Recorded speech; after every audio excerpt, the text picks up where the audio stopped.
I just want to thank everybody for coming and being part of this.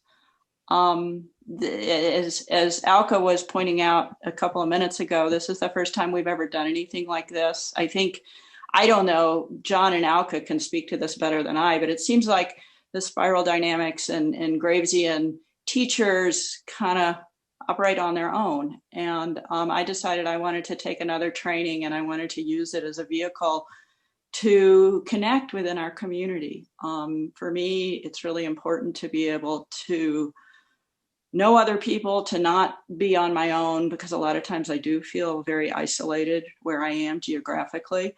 And I wanted to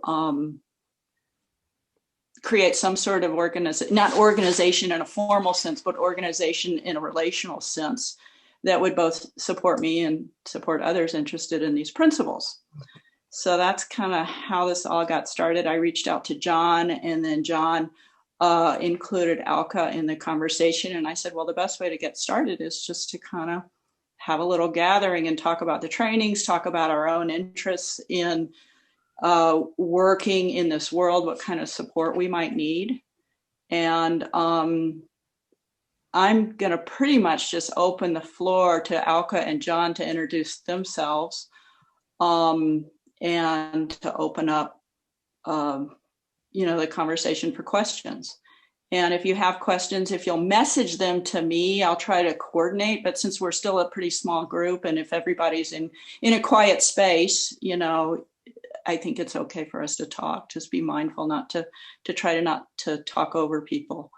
And if we need some sort of moderation, I'll kick in.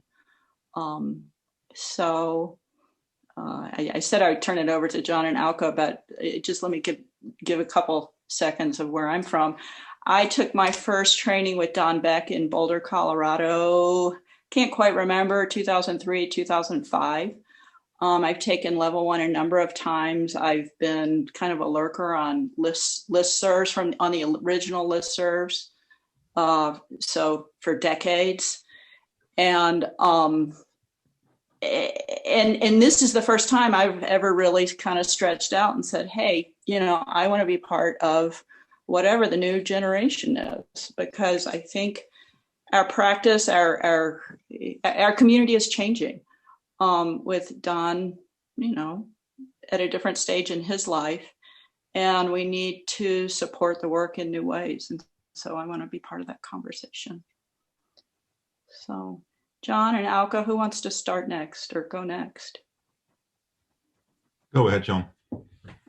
Okay, I'm happy to do that. Thank you. Thank you, Vivia. Thank you, everybody, for being here. So my biography is, in spiral dynamics terms, goes back also somewhere around 2005. I did my first level 1, and I did a few of those, and I did level 2s traveling to Boulder and different places over the years. And I became a trainer for spiral dynamics in about 2009. And I guess I do that because I'm an enthusiast. When I first heard about spiral, I started feeling like I was hearing the answers to questions that I'd had in my mind since I was a teenager, which is a good while ago now. And I've never stopped feeling that. I've never stopped feeling like I'm continuously learning new things and seeing more about the world. And I'm excited about what this conversation might be the start of, because I think the potential for us to establish some kind of learning community over time, and I'm really interested in spiral, although I find it totally fascinating as a theory. I'm interested ultimately in doing stuff. I'm a very pragmatic-minded person, and so I'm interested in how we support getting more of the work done that the world needs, and that to me is what this is really for. So that's my enthusiasm, and that's why I became a trainer. And no doubt we will talk more about what training is about as we go on. But I think that's perhaps enough. I'll pass over to Auke. Yeah, I think I learned about spiral dynamics around that time, 2004, 2005. Prior to that, I had worked in the IT industry. I set up my own company, but I've also worked in Australia, in Poland, in the US. And to me, when I first learned about spiral dynamics, it really made me understand why, when I was teaching, for instance, in Bangkok, I would do that differently than from the Netherlands or from Australia or different places that I've worked. And in the IT industry, first I was interested in I came in it from a technical training, and but what always fascinated me is how to get those projects working. We did large IT implementations, first internet installations in large organizations, first email implementations, things like that. And there was always the thing of the organizational culture that sort of got stuck, not the technicalities. And Spiral Dynamics gave me a great view as to why that was different. Also, we, together with a partner, I started an IT business back in '97, and we had very different views on how to do things. And we also created a very different kind of culture. And then Spiral Dynamics explained to me how the culture we created was very green. It explained to me why I had to leave Microsoft, or I was working before that, because it had a very dominant orange culture where there wasn't enough space for the more human parts, and green, also purple. So it gave me a lot of insights into things that I intuitively understood, and I'm sure that some of you that already know Spiral Dynamics have had similar experiences. When I got involved in it, I did a training with Don Beck in Santa Barbara, and then quite quickly we started seeing more of it in the Netherlands through a group called the Center of Human Emergence, which I was part of. And so together with two other people, I set up the trainings in the Netherlands and got involved also in the trainer program. And by that time, I was actually working as an independent contractor, working with organizational change, coaching. I'd done a lot of work in self-development. And what was really interesting is that through also providing Don Beck certified trainings, I got in touch with people that were doing all sorts of very different projects. So we did some social projects, where we looked at deprived neighborhoods, how to help them forward, how to work with the social workers there to understand the dynamics that were going on underneath the layer of nationality. And we've worked with large organizations, of course. And one of the nicest things I've done was working with a group of dancers who the choreographer had trained himself in Spiral Dynamics. Dylan Newcomb, his name is. And he designed this dance performance based on Spiral Dynamics, where the dancers took the public into a big cube and danced them through the spiral, which was very interesting. And Dylan managed to very precisely capture the energy of the systems. In 2010, I worked with different assessments where people fill out the questionnaires and get a feedback on what are the most important values that drive them. But I didn't find anything that was professional enough and good enough to work in organizations. So together with my partner, Paul Suiker, we set up this company called Value Match, and we designed a new assessment system. I'll talk a little bit more about that later as well, but that's one of the things that keeps me busy these days, is to run that business and to assist various people around the world in analyzing organizations and coaching situations and so on based on Spiral Dynamics.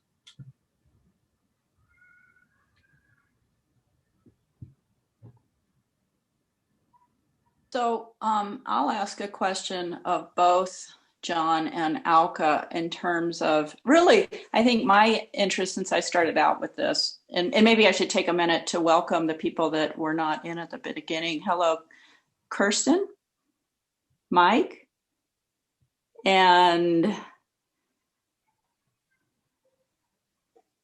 I have someone whose name is showing up as Emma Haas, but I'm thinking maybe you don't go by Emma.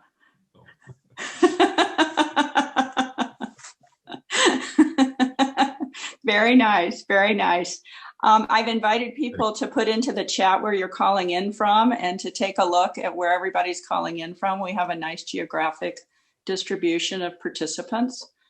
And then if questions come up, you're invited to chat questions to me, but also since we're a relatively small group, I have no problem with people unmuting and sharing. Just be mindful to let everybody speak. And there's a little bit of delay in talk. So we probably should have a little pause to be sure we're not talking over each other. But John and Auke, when you all think of the potentials of us coming together in community, well, when I broached this a couple of weeks ago with John and Auke was a little bit sort of, well, what does community mean? Because community can become insular. Community can reinforce our beliefs and become closed.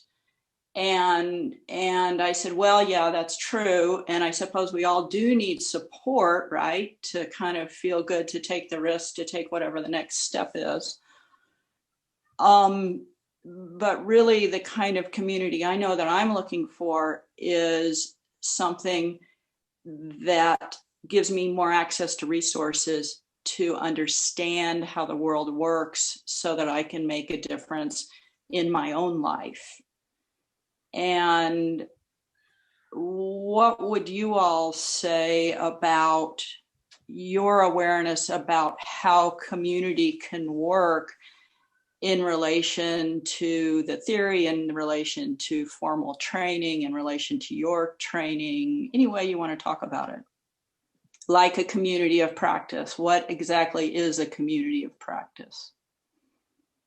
Yeah, I'm glad you used that phrase because I was about to, Vivia. I think that is what I'm interested in, that sense of community of practice or learning community, because what I have felt has been the reality around spiral dynamics for most of the time I've been involved in it, is that there are two places where things happen.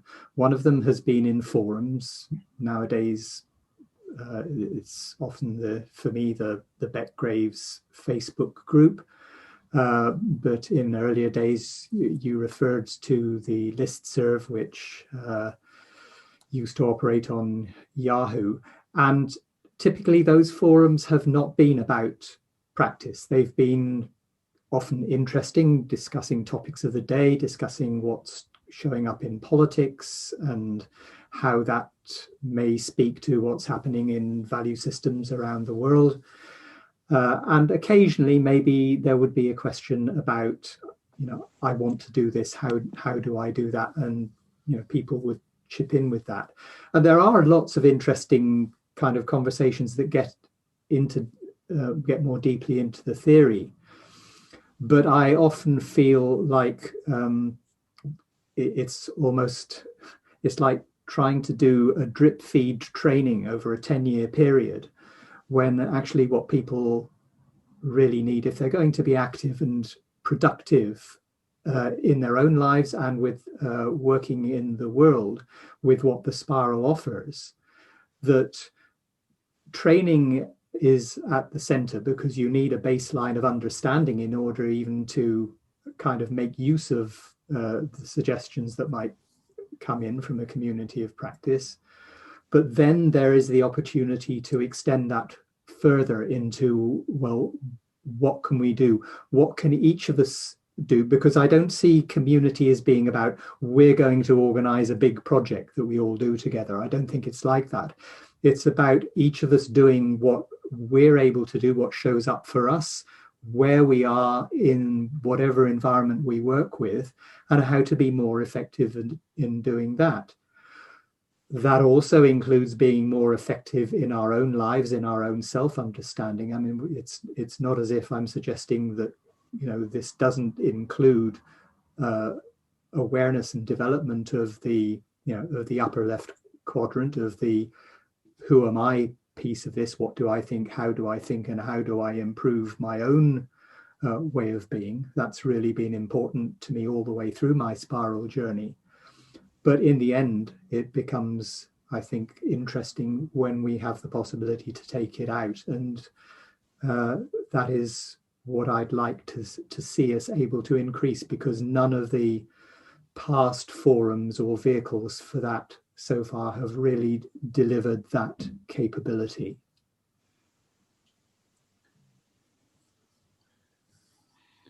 It's an interesting question. I think the first thing that comes up when we talk about community is as to why would we want that, right? And I think that a lot of people that learn about spiral dynamics start to understand that they're not crazy, that, you know, things that I've seen for years are actually now, you know, get a name, get a way to explain things, right? So, I mean, I worked in Microsoft, and I thought something was wrong, but there were successful companies. So who was I to judge, you know? And then later, when I learned about spiral dynamics, I understood, yeah, if you're driven from deep orange values, it was a great place to work. Where I had a lot more green values in me, it wasn't such a great place to work, right? I had enough orange in me to appreciate the organization, but I was missing something in that. And I think that's when people learn about spiral dynamics, well, the first thing is this realization, okay, I'm not alone, I'm not crazy. You know, the things I've seen that don't function, they really don't function, and now I can explain why they don't function. Right? The second step, of course, is then, you know, you're going to do something with that, and that's often where this need for a community comes in, because if you're sort of living your life and you're the one that sees things and nobody around you understand it, you start to feel like, you know, the one eye in a land of blinds, and you want to see more one-eyed people. And that's where communities form. I was really lucky when I learned about spiral dynamics. There were quite a few people around me that either at the same time were learning with it, or that were involved in it. And also I was living in a country where new initiatives that we would, in spiral dynamics terms, see as yellow initiatives would emerge. You know, the Dutch life conditions at that time were such that people were prepared to try new things. You know, we had first of all, we had a basic sort of success as a society, you know, where people weren't on the streets that much, at least. You know, there was like, you know, people had food, people had shelter, people had healthcare. Not a lot of people in the Netherlands were on an existential struggle, and so that allows us to look what's next, right? So there's a lot of green in the Netherlands. There's a lot of new thinking in the Netherlands, a lot of yellow thinking compared to other countries. It's not a lot, but it's more compared to other countries. So that's where I found a community to do projects with, and you know, work with people in businesses, try things out, fail, you know, work in social projects, try things out and fail. And so to be honest, I've never had such a strong need for that. But then if I go, you know, I am part of some internet groups and so on, and I see that there's a lot of people out there that didn't have the luxury that I had, either through their job being able to apply it, or, you know, living in life conditions where there's enough projects to actually join and be part of. There's one, you know, Vivia, you mentioned me being a little bit careful about that, and that is because what I'm seeing at the moment in the world is that, you know, there's a thin line between a community and a sect. And, you know, if spiral dynamics learns us one thing, then it is that, you know, we look for the people that are like-minded. We look, you know, when around the world, we look for people that confirm our worldview, right? And at the moment, what we see in most countries, there's a great polarization in that. And And we also see it in the communities around spiral dynamics, around integral theory, and so on. And I've been part of numerous spiritual communities, and all of them that I've seen have fallen in a pitfall of closing themselves off. And one of the big dangers that we find in all this is that because we start looking at the world from a spiral, we say, oh, look, there's a less complex, there's more complex. Now we see that, and we think that so we see things that other people don't see. That already gives us a feeling of superiority, right? And I think, quite a few people busy with spiral dynamics, there's some sort of yellow value in them. But if that's not really centered, if that's not enough, it can create this feeling of superiority. And what we see currently is a lot of in a lot of these communities is that people really feel that they have a superior worldview, and they close themselves off from the reality using that. And if you look at the crisis happening in the world, I think part of the alternative community, the spiral community, the spiritual community is closing themselves off from the reality of the crisis that's happening in our world.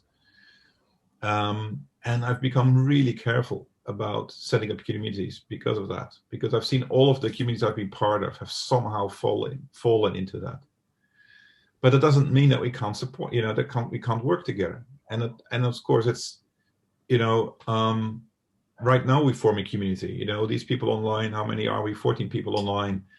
At least for this hour, we're a community, right? So, and one of our basic things that's also spiral dynamics teaches us that one of the first things we do when we enter a group is we find a way to resonate with that group. That's our purple upbringing. That's the purple in our genes. Basically, tells us how do we adjust to this group so that we're not kicked out. Basically, that's what spiral dynamic purple tells us.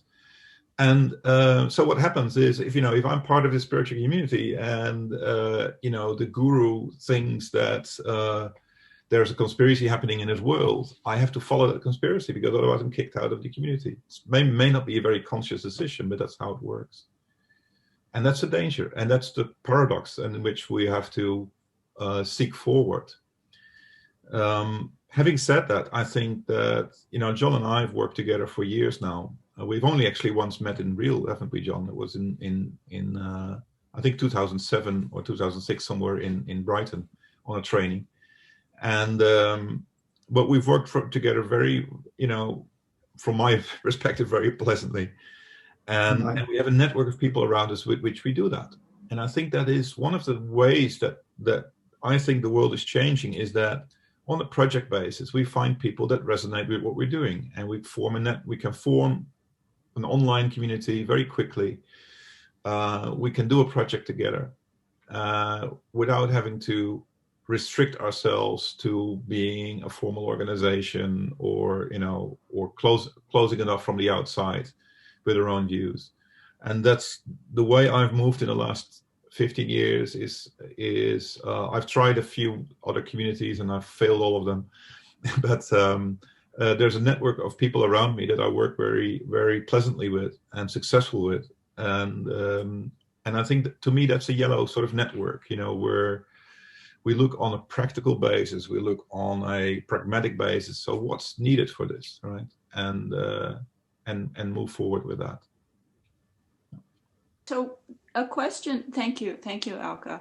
A question came up through the group, through the chat, about, we all have our activities in our own lives. The comment was, I'm working on the neighborhood level, and I'm trying to kind of figure out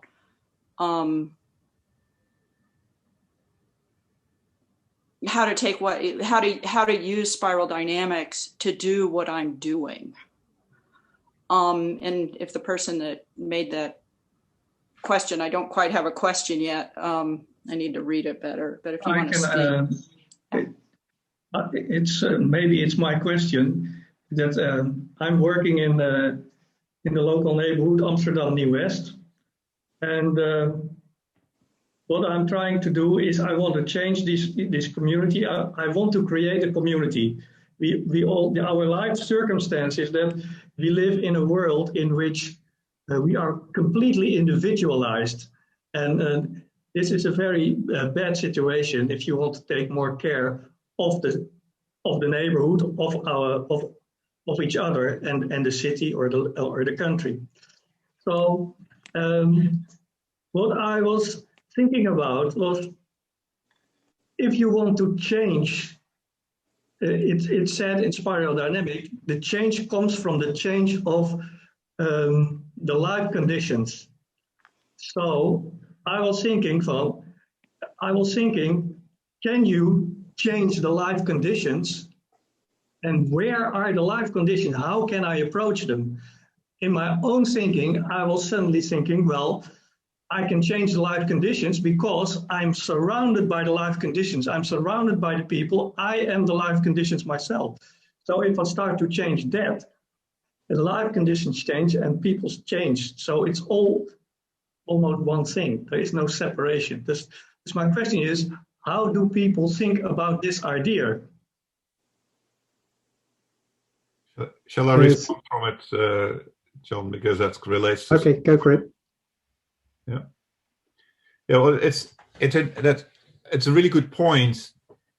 A really good thing you're pointing at is that it is about life conditions, right? And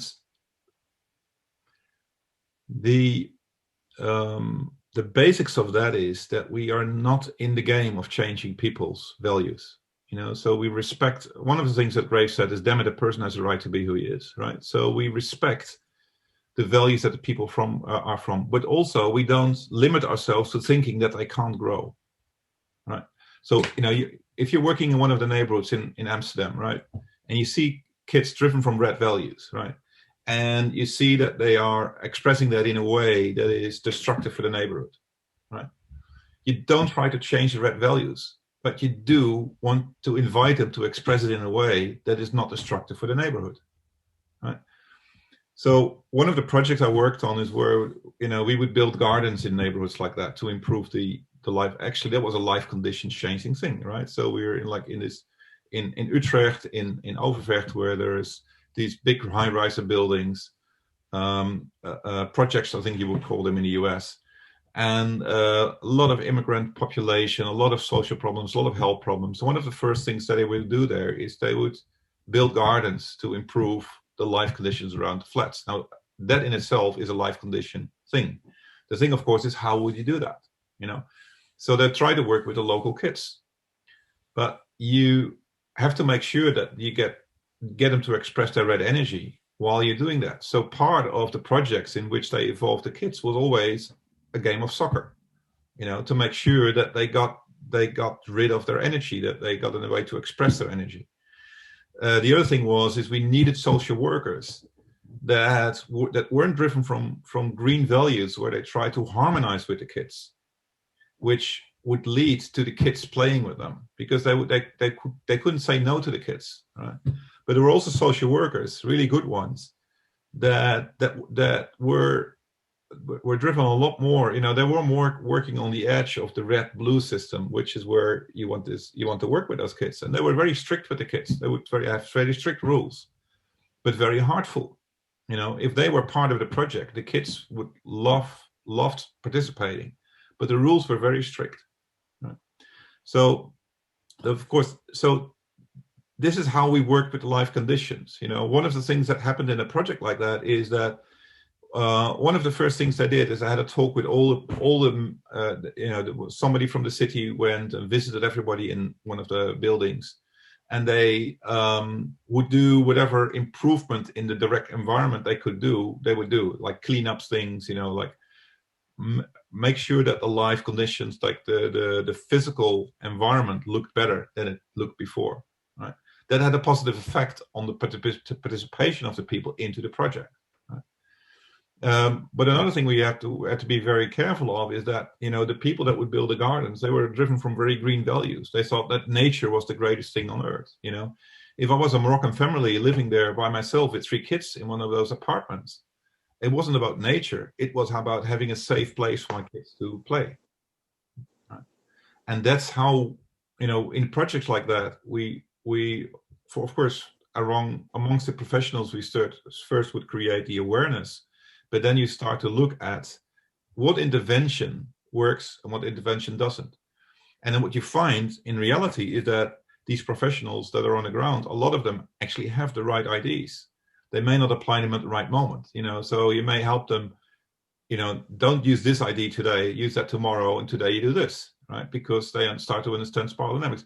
I remember one of the social workers telling us, now I understand, they were working with a family where the father would beat the children, right? And now they understood that if they stopped the father from beating the children from the blue value system that the father was driven from, he didn't have an idea on how to discipline his children. He didn't have any other, he didn't have any other instruments available. So they realized that rather than condemn him for what he was doing, they had to help him find alternative ways to express, to discipline his children in a way that fit his value systems.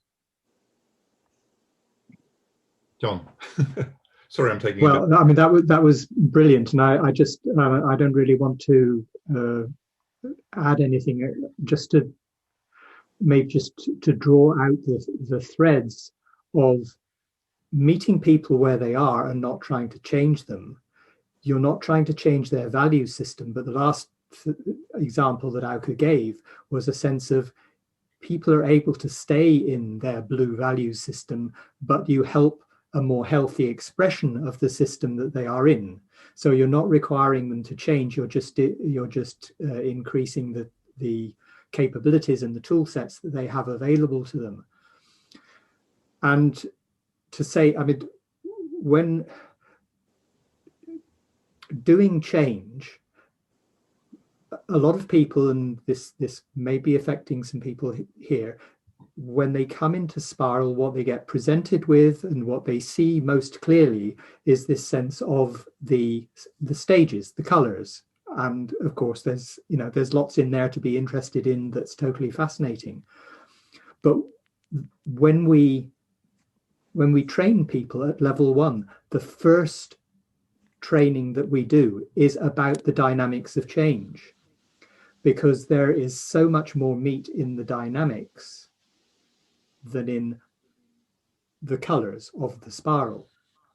And so understanding this sense of where people are, what is the change that is needed for them, what is the change that is possible and will support them, that is going to come both internally and from life conditions. I mean, as you said, Samadhi, it is all wrapped together, and you're not doing one or the other. You're kind of raising the whole thing together. So that sense of understanding what it is that drives that process and how you then use it in the ways that Auke has been describing to meet different sets of people who are operating from the different stages, then you start to see the articulation of, oh, this is what is possible, and this is the number of different things that we need to be working with at the same time. I mean, what Auke has just described very eloquently is just how many layers and levels there were to the activities that needed to happen in order for that kind of change to be brought about. And so getting underneath that, getting inside the understanding that there's no one solution. I mean, if there's anything that yellow is telling us, it's like, you've got to be able to see the whole thing, the whole integration of all those different pieces, and you've got to be able to bring that together if you're going to be effective. Thank you. It's very interesting. The principle we are working here with is that we are embracing all the perspectives, so to speak. So we are not trying to make one solution, but we listen to every perspective. And if you are in a room together in that way, often you get some kind of one idea is picking up, and whereas everybody is agreeing on, there is no control of how this happens, really. It's not really understandable, but that is what generally happens. And also, like you are saying, that different roles, different people, and different perspectives have to be approached differently. So we talk differently with the people from the government and entrepreneurs than with the people living in the poor neighborhood. So that there are all kinds of differences in which I interact and we work together. Yeah.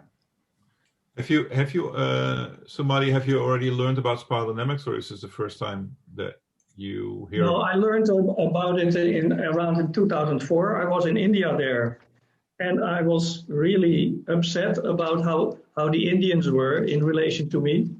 And then I learned about spiral dynamics, and then I suddenly understood that they were on a different meme as I was, and that so I was able to have a human relationship again with them, which was in fact was lost. So, pardon me, Samadhi.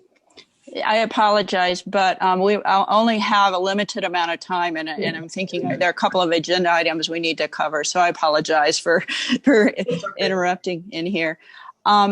So I think probably a number of people joined in on the call for some of the nuts and bolts of what they might expect from a training. And so this is probably a good time to look at that.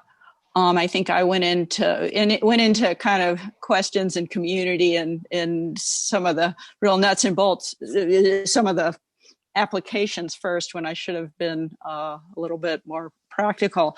So if people have questions around that, and maybe John or maybe Auke, since yours is the level 1, you would start with what people might expect if they take your training, and what are the class times and things like that.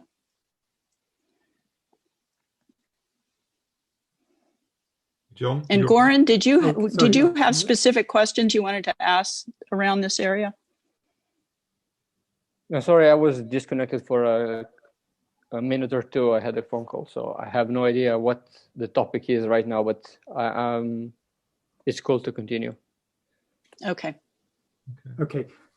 Sorry, we got cross there, Auke. I thought you were going to pick up level 1, but yeah, I mean, both Auke and I, we share the teaching of the level 1. Typically, I will teach more of one course, one kind of cohort course, and then Auke will do more of another. And Auke is going to lead on the one which is starting quite soon, in a couple of weeks' time. So there are certain basics. I mean, like I was referring to, how does change happen? You know, there are certain basics about what you need to understand of the dynamics and of the spiral and of the nature of the stages and of kind of the getting into some depth about all of that. And that is basically the picture that we build during level 1. And we do that not only by kind of explaining it in ways that we know are effective to kind of get everybody onto the same page, but there's also a lot of interaction, and we use things like movies for people to practice seeing the world. You know, it's one thing to know the kind of context or the concepts of the spiral, but when you look at the world outside you, how are you seeing it? What's the lens that you are looking through, and how are you interpreting what you see, and how are you shaping what you see as the spiral in your own particular way, and possibly how are you kind of looking through a bit of a tunnel? So how do we expand all of that? A lot of that is a fairly kind of interactive and experiential process, and you know, that's an 8-week process, at the end of which we then give everybody the opportunity to explore a topic and to present to the whole group. And that's often a very vibrant, I mean, the last training, there were some wonderful topics that came up, and some really insightful journeys that people took into different areas. So it's also kind of beginning to engage with the practicality of, okay, if I take on this topic, what can I see? How do I see it? And how do I bring what I've learned out of that? Maybe, do you want to add to that, Auke? Oh, that's good. I think that's a good description. So maybe just to tell a little bit, so one way we do that is we ask you to write a life story, and then during the training analyze it based on Spiral. So that's one of the exercises. You don't share that life story with us. You can share it only with yourself. We encourage you to choose a buddy in the training, and do some exercises like that.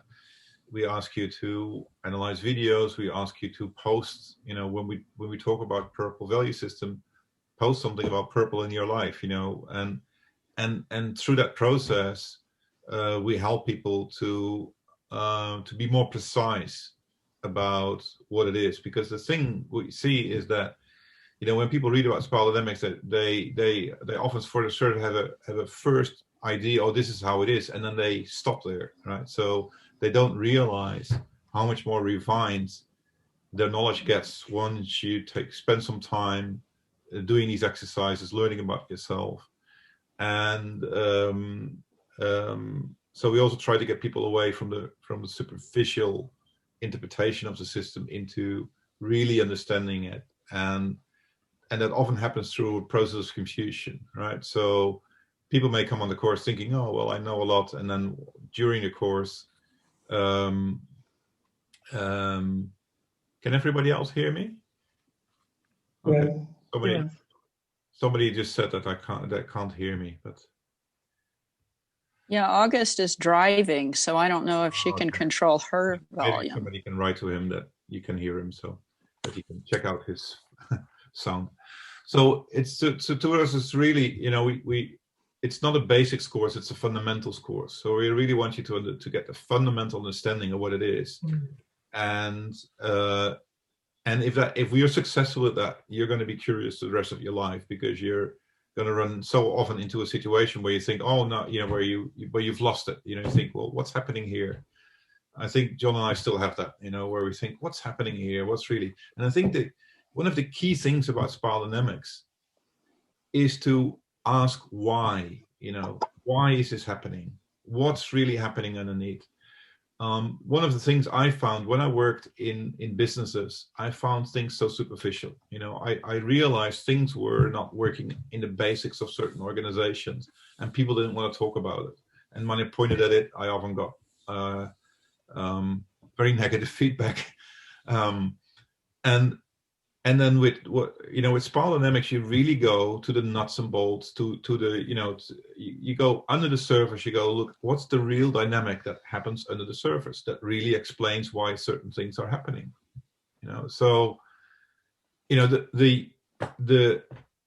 give a practical example, if you look at why has the war in Iraq been such a mess? We can say, well, a culture clash between Americans and Iraq and the Iraqis. Not really true, because if you look at that, of course there's a values difference in there, right? But one of the things that when Saddam Hussein was taken out of power, he was sort of the container of all these purple red tribes that now had to fight themselves or had to fight amongst themselves to find out who was in power, right? The West tried to get democracy there, but the country wasn't ready for democracy. It would need to go through a few levels of, to have sort of healthy blue before the democracy can be there. If you look at what happened, when the Iron Curtain fell in Europe, I've spent a lot of time in Poland and I've seen it from up close.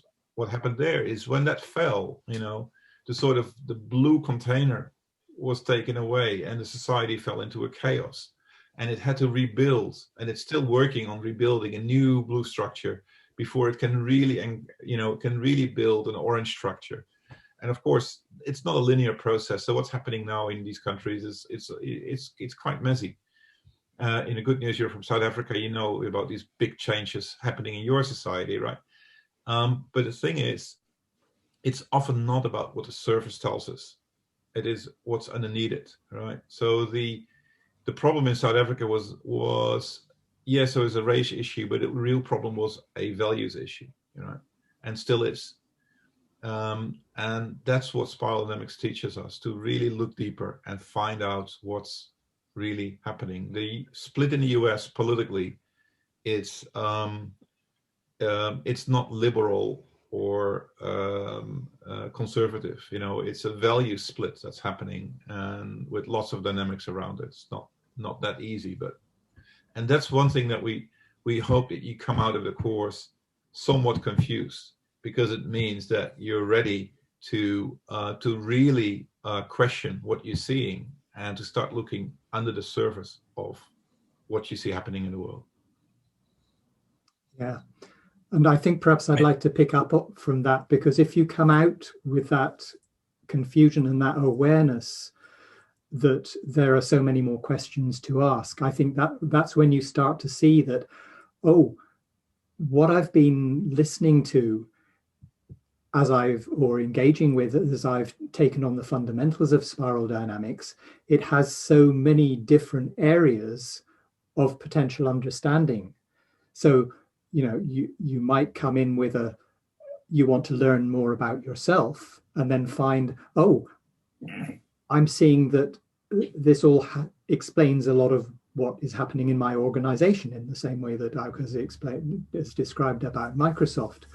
Or you might see, oh, so if I'm able to discover something more about myself, I can also take that into my coaching practice.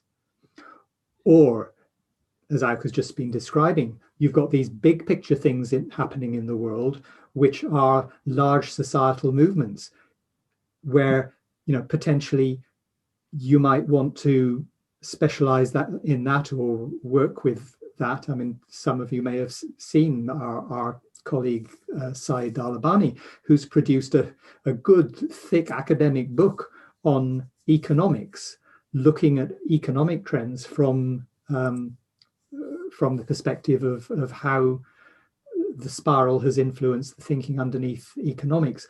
All of these things are potential applications for each of us to find, okay, what turns me on? Where do I want to work? Where am I already working that I can use this knowledge?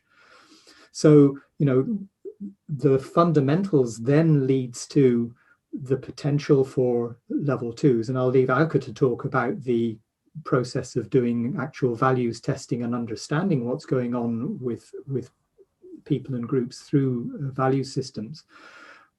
But I have kind of two particular specialities that are there as level two explorations. One is individual development and leadership and coaching, and that clearly is looking at, okay, how do we deal with individual change for ourselves and others? But it is also, it starts to take us into some of the things that typically we can't do in enough depth in a fundamentals training, which is like, what's the embodiment? What's going on in us? We tend to oversimplify our perception of the beige and the purple and the red levels. And I can see your enthusiasm for this good news. And a lot of what triggered me into this came from some of your South African colleagues, and particularly from Rika Viljoen, and sitting around a table with her and some other people, because we were recognizing, and I wrote a paper which you could find on my Spiral Futures website called Out of Africa, because it has to do with that sense of what is the deep driving process in our development as individuals and collectives. So that is what feeds into the individual development and leadership and coaching training. Similarly, many of us, I've been in organizations, I didn't say in my bio, but I also worked in IT and project management, and I had 30 years in large organizations, and experienced similar things to to what Auke is describing, in recognizing, oh, there's stuff happening here that is in the nature of the culture and the systemic ways that people are working with values in that culture and how they show up. So there's a whole raft of things, and it builds on what's in the middle chapters of the Spiral Dynamics book, which is around natural design, but it now leads into something which is much more, I think, leading edge, which is this living systems that organizations are, and how we work with people within those, so to emerge the intelligence that is present and liberate the intelligence that is present in organizations. So that is another, that's a passion of mine. And so, that's something I love working with that stuff, and I love teaching that stuff because it has such a strong potential.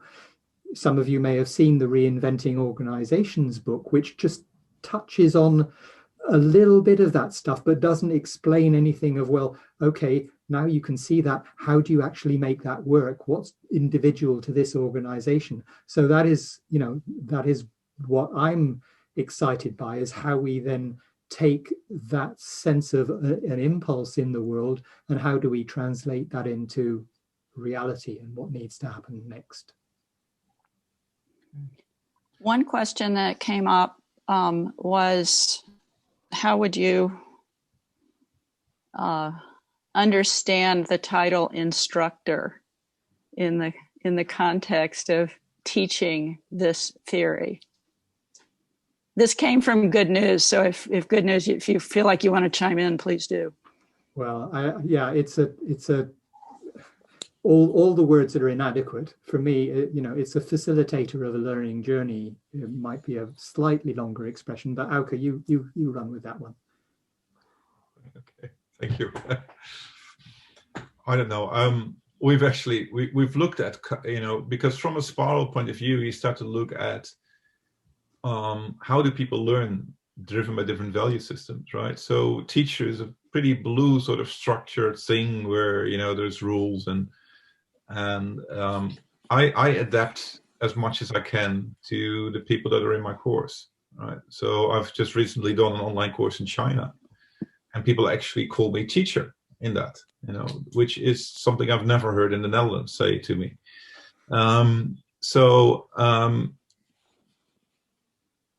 I think we just struggle our way through as good as we can to pass on as much information as we can and to assist you in your journey. Basically, maybe that's the way to describe it. I'll say a few words about the level 2 training that we do with Value Match. So to be clear, so the level 1 training is like the fundamentals, as we've talked about. The level 2 training is starts with application. So John mentioned the 2 areas that he works with. What we do is we have the application on, working with coaching and organizations in assessing values around the value match instruments that we've developed. So we've basically developed 3 instruments. One measures gives the information about the change process people are in. Are people happy where they are? Are they unhappy? In what sort of change process are they? And we relate that, of course, to spiral dynamics. Then there's an assessment that gives you feedback on which values are important to you, which is often used in coaching to help people reflect and to give more depth to a coach question.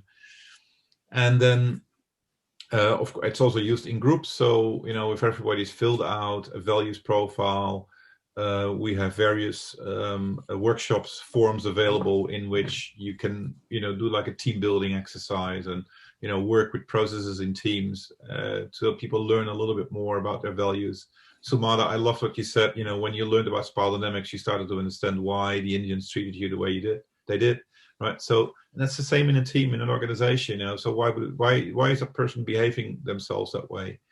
And that's how these assessments are used. They're actually also used in for recruitment, in assessing recruits to see if they would fit into a team. We also developed assessments that actually measure the values that are expressed in the culture of the organization. You could say that's a little bit more the life conditions of the organization. So that's where we don't ask people how they feel about themselves. We ask them how they, how do you see the organizational structure? How do you see that management behaves in this organization? So we have 27 areas that we assess. It's a very complex, it shows quickly some data that, so it's easy to sort of read at first, but it gives you a lot of data to work with in change processes in organization, especially because it compares, what it does, it sort of looks at the organization, says, well, these are the dominant features of that culture. And then we also look at the values of these people, and does that fit, or not? We see a lot of mismatches these days where, an organization culture may have grown over years and may have expressed quite different values than the people that work in it. And you don't change that by changing the people, because it's the culture of an organization is so ingrained in everything, and new people that come in, as I said before, the first thing we look at in a new organization is, can we adopt? Obviously we won't be able to adopt to every organization because, I've worked in organizations where I would never want to be before. I'm sure some of you have had similar experiences, but to a certain extent, we will adapt to the values of the organization, and at least we will keep the culture of that organization going. And so with all that information, we let people do a first interpretation. It's a very, our value, we call it the Value Match Certified Practitioner Training, but it is also, you get certified by Value Match. But if you choose to, and you have a level 1 certification, you can also get certified by Don Beck. And then we actually, teach people to do these analysis, and we work with them through their first coach sessions, through their first, team analysis sessions. Another thing that I think that we haven't mentioned yet, John, is that we work closely with Don Beck. All these trainings are authorized by Don Beck. We certainly have done our own things with it. We've created our own structures and materials, and we've developed a lot on top of it. But what's really important to us is that we keep the core work of Graves and Don alive in all that we do. And and I think with that is John and I, we work together, but we have also a group of people around us that we work with, and we're actually actively expanding that. We now have the go-ahead of Don to start training new trainers, and we're working with people in Poland, in China, in Turkey to work on that process. And the last thing I want to mention on the practicality side there is that we also, once people have done a level 3 training, they have practical tools to work with. Level 2, and then we have a level 3, which is like a mentor process for people that really, over a long period, want to work with one of us to integrate their knowledge into a practical project, into a certain job, etc. Auke, for people wanting to participate in your class that begins on January 20th, what times of day? Okay, so that we start at 4 o'clock Amsterdam time. So that's an hour earlier than we started today. Of course, there's a change around, probably this one that won't affect that, but there can be a change around the end of March, actually. So around this time, we also, we record all the sessions. And so people that, if you can't make one, you can catch up with the recording. But of course, we like to see you live as much as possible, but you don't need to attend all the sessions live. And we also have a Facebook group in which we use to exchange, ask you to post about your assignments. You can ask questions there. What we often see is that some people in a training hook up together, work together, do the exercises together, and so on. So I always love to see that. Yeah. Well, we have come to the end of our time. I mean, I don't know that we facilitators need to instantly leave, but I know we lost good news. Do you plan further editions of level 1? I'm not quite sure what that question means. That's from We're typically doing 3 a year, so there'll be another one probably in April and another one in September if our normal pattern persists. Yeah, April. Something like that, anyway. April will be the next one in September. Yeah. Yeah. Does anyone, if you want to unmute, if there are any other questions or anything anybody wants to offer in conclusion, you're welcome. You're invited to unmute and share.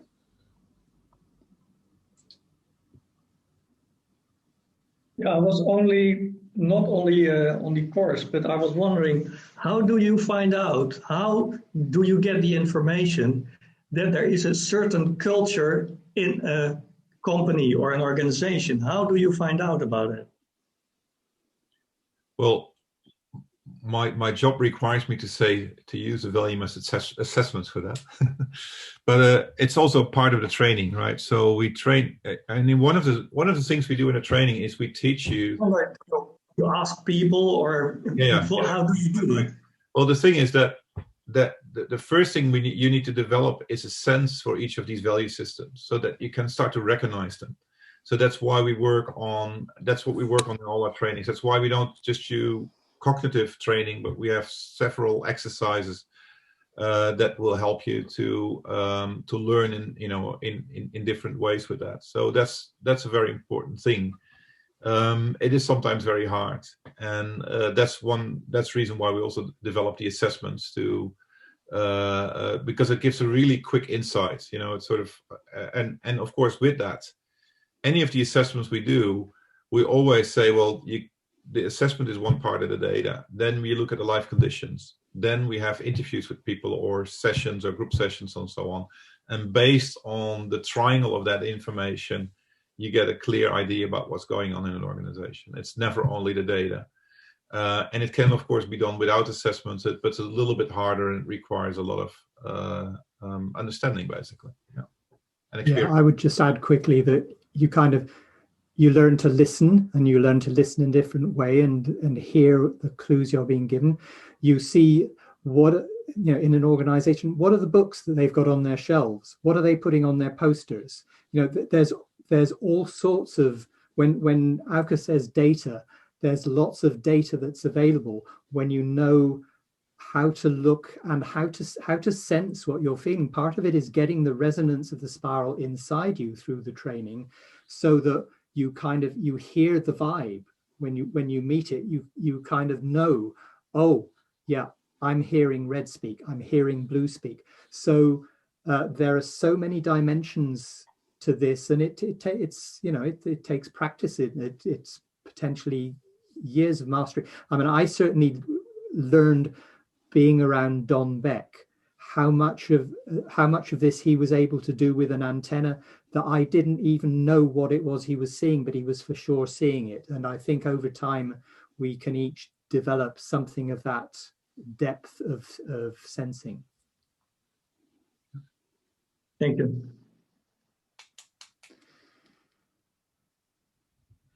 Well, I thank everyone for joining us. I mean, I could continue this for easily another hour, and I know we can't. But I'm just really pleased at the experiment we just had. If anybody wants to email me comments, most of you all have received email from me. That's my personal email. I have no idea where this will go, whether we'll do something similar again down the road, but I certainly enjoyed it. I enjoyed meeting all of you all, and look forward to us continuing this journey in whatever way, supporting each other as appropriate. Yeah, thank you for organizing this, Vivia, and thank you everybody for your questions and your participation. It's been interesting. Thank you very much. Cool. Thanks, Vivia. I invite you all and encourage you all to remain engaged. I guess that's it, really.